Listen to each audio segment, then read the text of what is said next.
Nous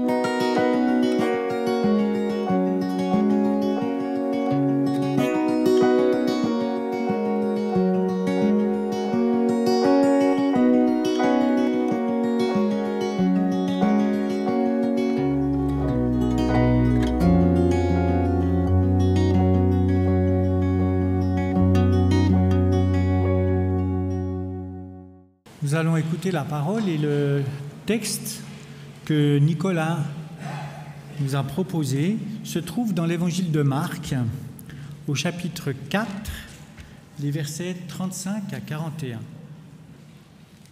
Marc, chapitre 4, versets 35 à 41. Le soir de ce même jour, Jésus dit à ses disciples: passons de l'autre côté du lac. Ils quittèrent donc la foule. Les disciples emmenèrent Jésus dans la barque où il se trouvait encore. D'autres barques l'accompagnaient. Et voilà qu'un vent violent se mit à souffler. Les vagues se jetaient dans la barque à tel point que, déjà, elle se remplissait d'eau. Jésus dormait sur un coussin à l'arrière du bateau. Ses disciples réveillent et lui disent: « Maître, nous allons mourir. Cela ne te fait rien ?» Jésus, réveillé, menaça le vent et dit au lac: « Silence, tais-toi !» Alors le vent tomba et il y eut un grand calme. Jésus dit aux disciples: « Pourquoi avez-vous peur ? N'avez-vous pas encore la foi ?» Mais ils éprouvèrent une grande frayeur et ils se disaient les uns aux autres: « Qui est donc celui-ci pour que même le vent et les flots lui obéissent ?» Que Dieu bénisse la lecture de sa parole. Je me souviens, quand j'étais enfant, il y avait une chose que je détestais faire. Mais vraiment. J'allais dans la famille de mes grands-parents, et puis, comme dans toutes les maisons, il y a toujours une cave. Alors on me demandait, le soir venu, évidemment la nuit bien tombée, de descendre dans la cave, d'aller éteindre le chauffage à mazout, et puis, après, de bien vérifier que toutes les portes de la cave étaient fermées, puisqu'il y avait des portes qui donnaient sur l'extérieur, et puis vraiment de s'assurer qu'il n'y ait pas un voleur qui puisse rentrer. Alors, j'avais un bonheur indicible à aller dans cette cave. Non, pas du tout. J'avais vraiment peur. J'avais peur et probablement que, voilà, ça m'est resté encore aujourd'hui, même des années après.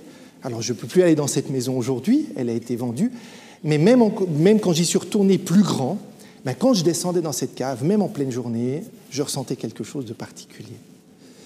Ça, c'est la peur. La peur de descendre, la peur d'affronter, et j'ai dû affronter cette peur à un moment donné, de manière raisonnée, me dire: « Maintenant, Nicolas, que peut-il arriver dans cette cave ? Que peut-il foncièrement, réellement, rationnellement arriver ?» Alors peut-être que cette peur, vous ne l'avez pas, mais alors est-ce que je suis le seul ce matin qui, quand il était enfant, il allait se coucher, regardait sous le lit pour voir s'il n'y avait pas quelqu'un ? On ne va pas faire un sondage ce matin, hein ?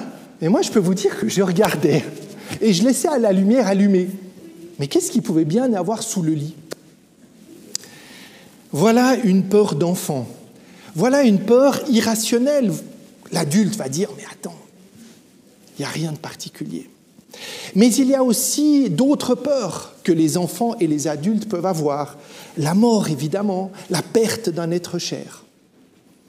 Mais vous en conviendrez, le temps que nous vivons aujourd'hui, eh bien, nous donne son lot de peurs possibles ou pas. Je parle juste du mot Covid, hein, ça, c'est une peur d'adulte. Alors, rappelez-vous, la peur, au départ, c'était d'être infecté. Ça l'est toujours. Hein. Puis alors après, il y a eu la peur de ne pas avoir le vaccin. Puis après, il y a eu la peur, finalement, de ne plus pouvoir partir en vacances. Puis alors, la peur d'aujourd'hui, c'est laquelle ? C'est de perdre la liberté au nom d'un vaccin qui nous est imposé. Les peurs, et je vais vous en donner quelques-unes d'autres, puisque, voilà, il faut bien qu'à un moment donné, ce matin, j'arrive à faire monter cette angoisse en vous. les accidents nucléaires, les épidémies, le réchauffement climatique, les catastrophes écologiques, la chute de la biodiversité, le terrorisme, les crises économiques, la complexité croissante de la société, la circulation des informations, les migrations, les changements sociaux, les risques associés aux nouvelles technologies et aux nouvelles sciences, la robotique, le big data, la globalisation économique, l'insécurité, le marché du travail. Et vous pouvez continuer cette liste comme bon vous semble. Et je suis sûr que vous allez en trouver encore des peurs que même vous seuls connaissez. Ah, l'histoire de la cave, l'histoire du lit, j'ai bien compris que j'étais le seul. Pas de souci.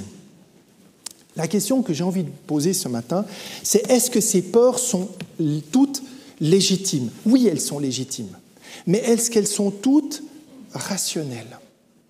Est-ce qu'elles sont vraiment, raisonnablement réelles ? Quelle est la probabilité pour qu'une peur se concrétise ? C'est que la peur de quelque chose, se concrétise. Elle est excessivement faible, comme le fait d'avoir quelqu'un sous mon lit. Alors mon propos aujourd'hui, ce n'est pas de juger de la rationalité de ces peurs. Mon propos n'est pas aujourd'hui de parler est-ce qu'une peur est juste ou pas. Et non, je ne parlerai pas est-ce qu'il faut se faire vacciner ou pas. Est-ce que c'est une question de liberté ? Je n'en parlerai pas ce matin. Parce que je pense que nos peurs, elles ont un effet délétère sur nous, elles ont un mauvais effet sur nous, un mauvais impact. Et cet impact, il est grand. Parce qu'au lieu de nous ouvrir à l'autre, au lieu que cette peur, elle nous permette finalement d'aller en avant, vous avez remarqué que souvent que les peurs, elles nous tétanisent, elles nous figent, elles nous bloquent complètement sur qui ? Sur nous. Et puis l'autre devient une menace. C'était très fort avec le Covid. L'autre devient une menace parce que l'autre peut m'infecter. Ça crée en nous un trouble profond. La peur peut même amener jusqu'à une forme de dépression. Et je ne parle pas ici, en termes un peu techniques, des syndromes post-traumatiques, où il y a vraiment eu quelque chose de dramatique qui influence et qui vont avoir un effet catastrophique sur la santé. Alors, j'aimerais vous inviter à prendre un peu de recul par rapport à ces peurs et regarder un tout petit peu ce que dit la parole de Dieu par rapport à la peur. Pour ceci, j'aimerais vous inviter à ouvrir vos Bibles ou prendre le texte devant les yeux.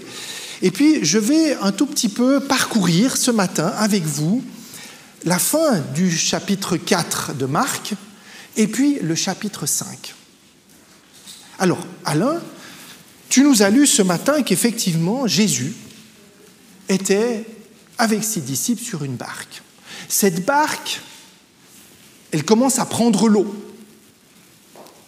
Et à un moment donné, regardez bien le texte, on ne va pas le relire, les disciples s'approchent de Jésus, qui était à l'arrière du bateau, ça devait bien secouer quand même, lui disent « Mais attends, mais on va mourir et toi, ça n'a pas l'air de te faire grand-chose. » Alors l'attitude de Jésus, c'est quoi ? Il se lève et il demande au vent et à la mer de se calmer.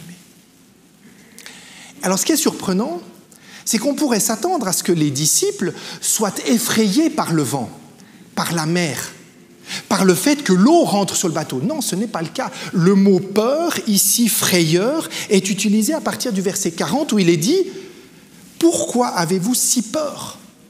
Comment n'avez-vous point de foi ?» Et là, verset 41, le texte nous dit « Ils furent saisis d'une grande frayeur ». Le mot « frayeur » ici paraît même plus grand que la peur qu'ils ont eue avant. Mais pourquoi ont-ils peur ? Mais Jésus a calmé pourtant. Et ils sont tétanisés, complètement tétanisés. Le mot qui est utilisé ici, et vous verrez qu'on va le retrouver au chapitre 5, le mot grec, c'est le mot phobé ou le mot phobos.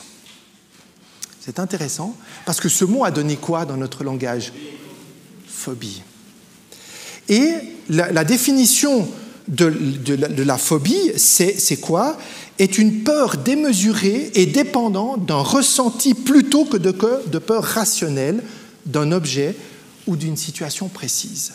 La phobie est une peur irrationnelle. Les disciples ont une peur irrationnelle au moment où Jésus calme la tempête, pas au moment où il y a la tempête. Ça doit nous interpeller, ça. Et alors là, le plus surprenant, c'est les disciples qu'ils se dirent les uns aux autres, « Mais quel est donc celui-ci à qui obéissent même le vent et la mer ?» Pourquoi est-ce qu'ils posent cette question? Ça fait combien de temps qu'ils sont avec Jésus? Au tourbillon des flots, à la force du vent, au risque de noyade, que répond Jésus? Au silence et au calme. Mais de qui? De la mer et du vent. À la peur des disciples, que fait Jésus? Il les rassure? Non. Il leur dit, mais elle est où votre foi? Il interroge les disciples au lieu de les apaiser. On l'a vu, hein, si on regarde un tout petit peu à d'autres moments, quand Jésus va marcher sur les eaux, il s'approche d'eux et il va dire « N'ayez pas peur, c'est moi ». Là, il ne va pas les rassurer. Il les a déjà plusieurs fois rassurés. Et là, il interroge leur foi et leur conviction. « N'avez-vous pas encore la foi ?» leur demande-t-il, Marc 4, au verset 40. Le terme phobie ou phobos ou peur, on va le retrouver 3 fois dans la suite du texte. La première, et vous pouvez continuer, c'est au moment où ils traversent et ils vont à l'est de la mer de Galilée. Et là, il y a l'épisode avec cet homme qui est possédé de démons, de légions. Alors, chez Matthieu, ils sont 2, chez Marc, il n'y en a qu'un. Et là, l'histoire, on ne va pas la reprendre ce matin, parce que ce n'est pas l'objet. Jésus va chasser les démons dans les pourceaux. Et ce qui m'intéresse, c'est à partir du verset 14. Parce qu'au moment où Jésus va faire ce miracle de guérison, on lit ceux qui les faisaient paître, s'enfuir et répandirent la nouvelle dans les villes et dans les campagnes. Les gens allèrent voir ce qui était arrivé, ils vinrent auprès de Jésus et ils virent le démoniaque, celui qui avait eu la légion, assis, vêtu et dans son bon sens, et ils furent saisis de frayeur. Non mais c'est incompréhensible. Attends, c'est avant qu'il fallait avoir peur, c'est pas après. Pourquoi est-ce que les disciples, probablement, et tous ceux qui ont vu, ont peur une fois que Jésus est intervenu? C'est intéressant parce que là, à la peur de cette population, de ces gens qui sont venus voir, que répond Jésus? Ben, Jésus ne répond rien. Il ne répond rien à ces gens-là. Par contre, à l'homme qui avait été possédé, que va-t-il lui dire? Vous connaissez le texte. « Va dans ta maison, vers les tiens, et raconte-leur tout ce que le Seigneur t'a fait et comment il a eu pitié de toi. » C'est une réponse, ça? Non, c'est plus qu'une réponse, mes amis. C'est un envoi en mission. Jésus ne répond pas à la peur, il ne répond pas à la frayeur, il envoie. Nous nous retrouvons ensuite à partir du verset 21. Alors là, il y a un emboîtement, 2 histoires l'une dans l'autre. On est toujours au chapitre 5. Jésus, il y a toujours une histoire de barque, de bateau. Vous verrez dans Marc, il se balade beaucoup. Et puis à un moment donné, ils arrivent de nouveau d'un côté. Ils quittent donc l'est pour retourner probablement à l'ouest de la rive. Il y a à nouveau cette foule qui s'assemble. Jairus, donc, l'un des chefs de la synagogue, s'approche de Jésus et lui dit « Ma fille est en train de mourir, viens s'il te plaît. » La foule qui est là le presse. Partout dans Marc, on voit que cette foule, elle est tout le temps en train de demander quelque chose, elle demande des miracles. Là, Jésus entend Jairus, le texte nous dit qu'il va suivre Jairus.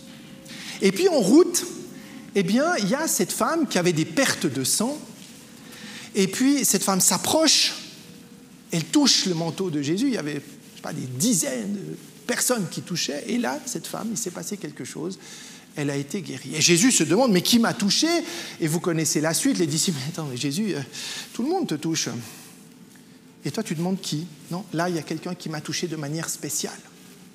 Et regardez l'attitude. Donc les disciples lui disent, tu vois la foule qui te presse et tu dis, mais qui m'a touché? Et il regarda autour de lui pour voir celle qui avait fait cela. Et la femme, effrayée et tremblante, sachant ce qui s'était passé en elle, vint se jeter à ses pieds et lui dit toute la vérité.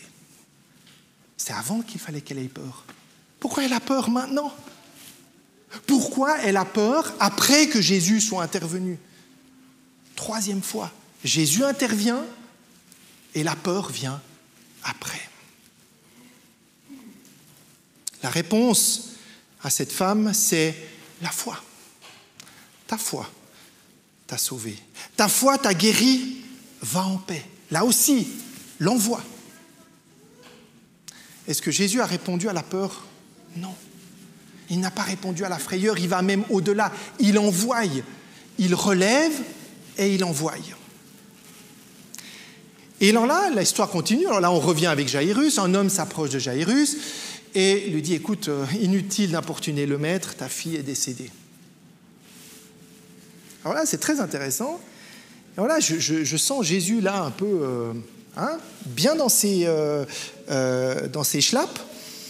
Et puis, le texte dit, Jésus, sans tenir compte de ces paroles, dit au chef de la synagogue, donc à Jaïrus, ne crains pas, crois seulement.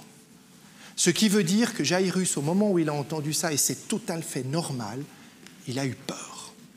Et là, Jésus prend autorité et il dit, ne crains pas, crois seulement. Magnifique. Le terme qui a été utilisé pour la femme à la perte de sang, le mot effrayé, c'est le mot phobéo. Le mot qui est utilisé par craindre avec Jaïrus, c'est aussi phobéo. Donc c'est des termes très forts.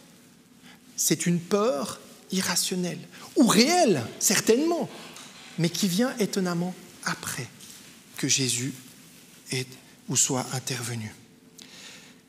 Petite parenthèse, vous avez remarqué que la femme à la perte de sang, ça faisait 12 ans. Puis la fille de Jaïrus, elle a quel âge? 12 ans aussi. Comme si Jaïrus devait voir ce que Jésus fait avec la femme à la perte de sang. Comme s'il fallait que Jaïrus prenne vraiment confiance dans ce qui allait se passer. Ce n'est pas par hasard que cette histoire s'imbrique dans l'autre histoire. Et là, Jésus continue donc, il dit à Jaïrus, n'aie pas peur, il suit Jaïrus, et à un moment donné, ils vont se trouver devant, et on l'a déjà vu parfois dans le livre de Marc, il y a une foule bruyante et des gens qui pleurent et qui poussent des grands cris. Évidemment, la fille de Jaïrus, elle est tenue pour morte. Alors que fait Jésus? Pourquoi faites-vous tant de bruit? Et pourquoi pleurez-vous? Il chasse la foule. Il renvoie la foule. Il prend le père, la mère, et il va vers l'enfant. Et il guérit l'enfant. À l'empressement de la foule, à cette foule qui, elle, justement, a déjà, le verdict est tombé. C'est fini. Eh bien, Jésus répond à cette peur-là. Il répond par la confiance, par le calme et surtout, par le silence. 3 fois, Jésus fait face à la peur des hommes et des femmes. 3 fois, il n'apporte pas de réponse directe. Il ne l'explique pas. Il n'essaye même pas, cette fois-ci, de rassurer, sauf à Jaïrus. Ne crains pas. Il ne lui dit pas « n'aie pas peur ». On pourrait le traduire la même chose. Il dit « ne crains pas ». N'aie pas cette peur que le monde veut que tu aies. Là, il le rassure. Mais les autres, il ne les a pas rassurés. Moi, cette démarche, elle m'interpelle. Je ne sais pas vous, mais moi, cette démarche, elle m'interpelle beaucoup. Comment se fait-il que finalement, ce ne sont pas les événements qui font peur, mais c'est Jésus lui-même qui fait peur? Oui. Les disciples ont peur au moment où il a calmé le flot. Qui est donc celui-ci pour que même le vent et les flots obéissent? Pourquoi est-ce que Jésus fait peur? Pourquoi est-ce que son attitude, alors que nous connaissons un Jésus de paix, d'amour, celui qui vient nous réconforter, eh bien Marc ne nous présente pas Jésus comme ceci. C'est le Jésus qui nous tient par la main. Qui est donc Jésus? Mais qui est-il vraiment? C'est ça peut-être la question qu'il faut se poser ce matin. Et quel est son projet? Il interpelle Jésus parce que dans le fond, il interpelle notre manque de foi, notre manque de confiance. Au lieu de nous enfermer sur nous-mêmes, parce que je pense que l'homme qui avait été possédé aurait eu juste une envie, et je le comprends tellement, c'est suivre Jésus dans la barque, non? Qui n'aurait pas aimé suivre Jésus? Non. Jésus va dire à cet homme, va, rentre chez toi. Il encourage aussi à ne pas céder à la peur et à garder finalement confiance en son Père, en lui. Vous sentez le décalage? Vous sentez le décalage qu'il peut y avoir entre ce qu'il se passe dans la réalité des disciples, des hommes, des femmes, et la réponse finalement de Jésus. Qu'est-ce que Jésus veut nous dire?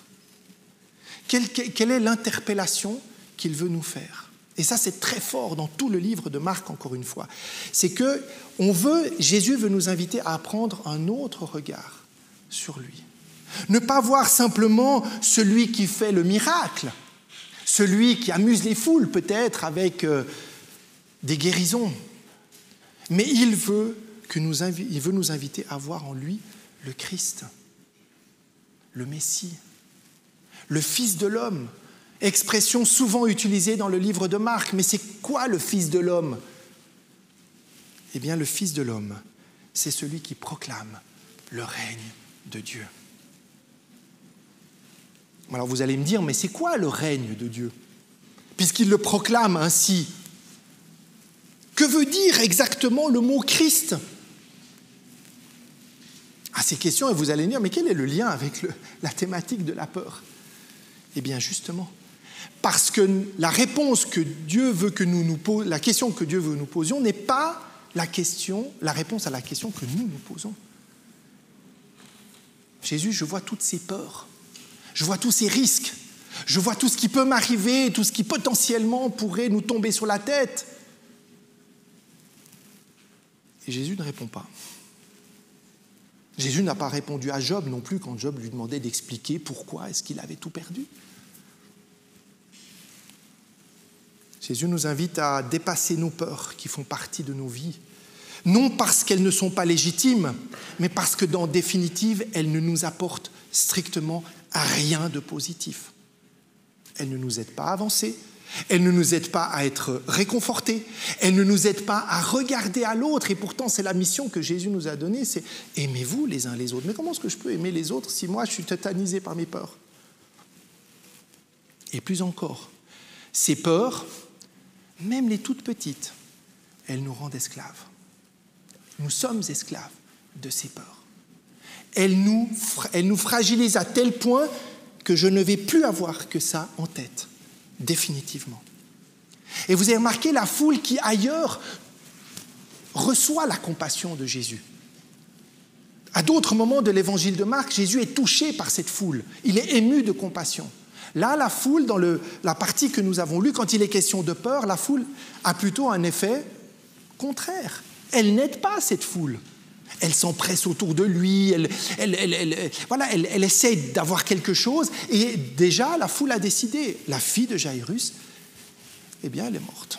Il n'y a plus d'espoir, c'est fini, terminé. La foule n'aide pas. La foule est anxiogène. Posons-nous question aujourd'hui, c'est quoi la foule d'aujourd'hui? C'est les qu'en dira-t-on? C'est les peurs véhiculées sur le net? C'est tout ce qu'on essaye d'aller chercher pour essayer de trouver des réponses. Est-ce que réellement, quand vous avez été sur Internet pour voir les choses, vous êtes ressorti en disant « Waouh, eh ben me voilà rassuré ». Non, pas du tout, au contraire. Il n'y a rien de plus anxiogène que d'aller chercher des réponses de ce type-là. La seule et unique réponse, et elle peut paraître tellement simple, mais tellement évidente, que Jésus nous invite à chercher, finalement, c'est d'écouter en nous le Christ vivant. Alors vous allez me dire, oui, il faut du temps pour ça. Il faut marcher avec le Christ.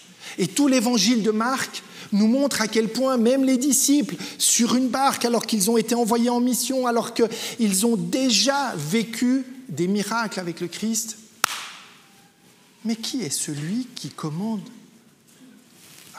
ainsi? Qui est ce Jésus? Même eux ont dû faire un chemin. Et ils vont faire un chemin jusqu'à la croix. Peut-être devons-nous aussi faire ce chemin en relisant, revivant ce que Jésus a fait pour nous, pour chacun d'entre nous.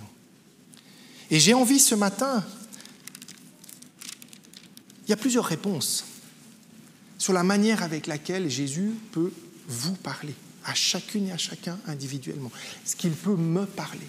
Mais moi, je vais partager avec vous le texte qui me fait du bien. Lorsque tout d'un coup, à un moment donné, je suis pris de panique.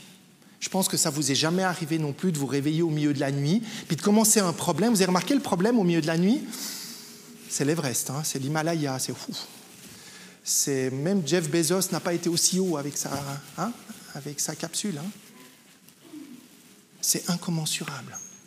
Alors qu'est-ce que je fais la nuit quand j'ai peur comme ça? Quand j'ai cette angoisse, quand j'ai cette phobie qui vient en moi? Eh bien, j'imagine que Jésus est près de moi. Et j'imagine, comme on peut le lire dans cette histoire que je trouve magnifique, dans Marc, au chapitre 8, à partir du verset 22. Vous pourriez prendre plein d'autres histoires. Marc 8, au verset 22. Jésus se rend à Bethsaïda avec ses disciples, et on y amena vers lui un aveugle qu'on le pria de toucher. Vous avez remarqué ce qui se passe après? Jésus il prend l'aveugle par la main. Il le conduit hors du village. Il lui met de la salive sur les yeux. Il lui impose les mains et il lui demande « Est-ce que tu vois quelque chose ?» Et l'homme répond « Je vois des hommes, mais comme des arbres, qui marchent. » Non, ça n'a pas suffi. Jésus doit intervenir une deuxième fois. Et il lui mit de nouveau les mains sur les yeux. Et le texte nous dit, quand l'aveugle regarda fixement, il fut guéri. Qui pensez-vous que l'aveugle a regardé en premier? Jésus. Il l'a regardé fixement. L'aveugle, au début, il a vu des hommes comme des arbres. Et probablement qu'après, il a vu Jésus en face de lui, à côté de lui. Et plus proche que ça même, qui le touche, qui lui a mis de la salive. Jésus s'est mouillé, j'ai envie de dire pour ça. Il a été plus loin simplement qu'un mot et un geste. Et le texte termine en disant « Il fut guéri et vit tout distinctement. » Comme si ça ne suffisait pas qu'il regarde fixement, le texte dit « Il vit tout distinctement. » Clairement. Comme si les choses, d'un instant à l'autre, avec l'intervention de Jésus, dans la peur de cet homme, certainement, eh bien, cet homme a vu, cet homme a compris. Combien de fois devra-t-il s'y prendre avec moi pour que je puisse voir distinctement, pour que je puisse comprendre, pour que je puisse faire en sorte que cette peur qui peut m'envahir s'éloigne de moi? Ça ne veut pas dire qu'elle n'existe plus. Ça veut dire qu'elle n'a plus cette emprise sur moi. Je n'en suis plus esclave. Je n'en suis plus dépendant au point qu'elle m'empêche de regarder à Jésus. Alors oui, est-ce que la réponse à nos peurs, ce n'est pas tout simplement d'accepter cette main que Jésus me tend, ce regard qu'il veut me donner, cette salive qu'il veut mettre sur mes yeux pour que je puisse voir. Et juste avant, c'est un sourd et muet qui a été guéri. voir et entendre. Voir et entendre avec le cœur pour que notre angoisse disparaisse. Et mes amis, j'ai envie de vous dire, c'est ça la vraie résistance. C'est ça la vraie résistance. Ce n'est pas essayer de lutter contre le monde d'aujourd'hui, ni contre les peurs, par notre manière. Mais la vraie résistance, c'est de ne pas laisser à l'ennemi suffisamment de place pour qu'elle m'empêche de regarder à Jésus. Sortir de la logique de la folie dans laquelle le monde veut que je rentre. Il veut me soumettre. Ce monde veut, quelque part, ma perte. Je dois vivre dans ce monde, mais je dois apprendre à vivre avec ce monde, avec la force qui m'est donnée. Et je ne suis pas seul. Et à l'instar de ce que l'homme a dit à celui qui avait été possédé, va dans ta maison, vers les tiens et raconte-leur tout ce que le Seigneur t'a fait et comment il a eu pitié ou compassion de toi. Allons, ne restons pas figés par la peur. Avec le Seigneur en moi, je peux me lever, je peux aller raconter et je peux aussi peut-être quelque part transmettre un peu de cette grâce ou être le témoin, si vous voulez, de cette grâce qui nous est donnée, d'être en paix, dans notre cœur, d'être en paix, de voir les tourbillons, mais d'être en paix, de voir la mer s'agiter, mais arriver à dormir quand même à l'arrière de la barque. L'amour de Dieu est bien vivant, mes amis. Il est vivant et il est présent. Et n'oublions pas que nous ne sommes pas seuls pour faire ce chemin. N'oublions pas que nous sommes aussi ensemble, mais qu'ensemble, nous pouvons aussi nous réconforter et nous fortifier. N'ayons pas peur de voir Jésus se révéler dans nos vies pour que, et j'en suis convaincu, plus il se rapprochera de nous, plus son aide, plus il m'aidera, effectivement, par l'Esprit, à quitter cet âge de l'anxiété dans lequel nous vivons. C'est un terme que j'ai vu. Nous vivons l'âge de l'anxiété. Osons ce dépassement, mes amis. Osons prendre cette main qui nous est tendue pour relever le défi qui nous est lancé. Un défi de vérité, un défi d'encouragement. Et c'est seulement ainsi que nous allons pouvoir marcher en nouveauté de vie. Que le Seigneur puisse nous apporter cette paix, qu'il puisse nous apporter cette confiance inébranlable. On l'a lu ce matin, ce rocher. C'est lui notre rocher. Il n'y a pas d'autre. Tous les autres, c'est du mensonge. Que le Seigneur nous bénisse et qu'il nous conduise. Amen.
Je suis plus esclave de la peur, je suis enfant de Dieu. Je ne suis plus esclave de la peur, je suis enfant de Dieu. Avant ma naissance, tu m'avais choisi, appelé par mon nom.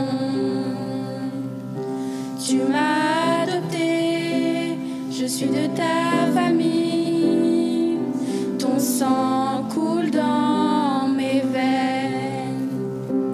Je ne suis plus esclave de la peur, je suis enfant de Dieu. Je ne suis plus esclave de la peur, je suis enfant de Dieu. Je ne suis plus esclave de la peur, je suis enfant de Dieu.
Je ne suis plus esclave de la peur, je suis enfant de Dieu.